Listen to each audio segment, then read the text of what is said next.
ICU में, emergency में कभी भी हमारे पास अगर मरीज आएगा तो उसको लॉन्ग एक्टिंग इंसुलिन नहीं देंगे, गोली नहीं देंगे। क्यों नहीं देंगे? क्योंकि अगर आपने एक OHA ओरल हाइपोग्लाइसेमिक एजेंट खिला दिया तो उसको आप 12 घंटे से पहले रिपीट नहीं कर सकते। आपके हाथ बंद गए, अगर उसकी शुगर कम नहीं हो रही है तो कैसे आप 12 घंटे तक उसकी शुगर कम करोगे? आप ये नहीं ना कह सकते कि भाई रहने दो 500 कल देखेंगे।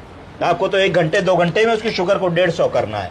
तो इस वजह से कभी भी सिक मरीज में उसकी बीमारी बहुत खराब ना हो, उसका घाव ठीक से भरे, सर्जरी पे जाने वाले डायबिटीज के मरीज, वेंटिलेटर पे जाने वाले मरीज, इंटेंसिव केयर जाने वाले मरीजों को बहुत बार ऐसा होता है कि हमको इंसुलिन आईसीयू में इन्फ्यूजन पंप से भी देनी पड़ती है। इन्फ्यूजन पंप से किन मरीजों को इंसुलिन देते हैं? तो अगर एक मरीज आया, उसने कहा साहब मुझको घर पे 10-10 यूनिट इंसुलिन 3 बार चलती थी शॉर्ट एक्टिंग, कितनी हो गई? 30।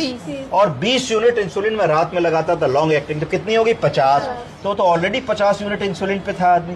तो यहाँ आप क्या करोगे? उसको सबक्यूटेनियस ना देके जो आपने सेंट्रल लाइन या वीगो डाला है उसमें इन्फ्यूजन पंप के माध्यम से, ये इन्फ्यूजन पंप दिखाइए, इन्फ्यूजन पंप के माध्यम से इंसुलिन लगा देंगे। तो कैसे लगाएंगे? आप 50 यूनिट रेगुलर इंसुलिन को 45 सीसी सलाइन में मिला लेंगे तो आपकी 50 ml में 50 यूनिट इंसुलिन आ गई। कितनी आ गई? 50। तो इसका मतलब है वो आदमी कितनी लगाता था इंसुलिन? 10-10-10 और 20 50।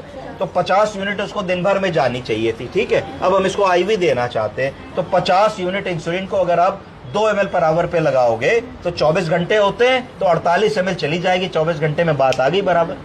तो इससे क्या फायदा होगा कि दिन भर उसकी शुगर बराबरी से मेंटेन रहेगी। इसको कहा जाता है ग्लाइसेमिक वेरिएबिलिटी नहीं होगी। ग्लाइसेमिक वेरिएबिलिटी क्या है? कि मैं ये नहीं चाहता कि मेरे मरीज की शुगर 100 के नीचे जाए और मैं ये भी नहीं चाहता कि 150-200 के ऊपर जाए।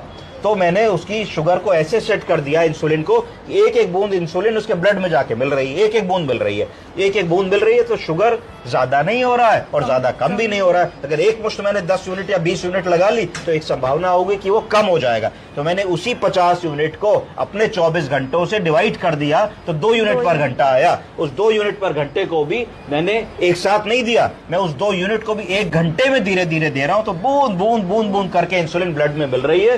ये टाइटेस्ट कंट्रोल है। इससे अच्छा कोई गोल्ड स्टैंडर्ड कंट्रोल है डायबिटिक मरीज में शुगर को झट से with in hours and minutes control करने का। समझ गए आप लोग? Yes sir, thank you.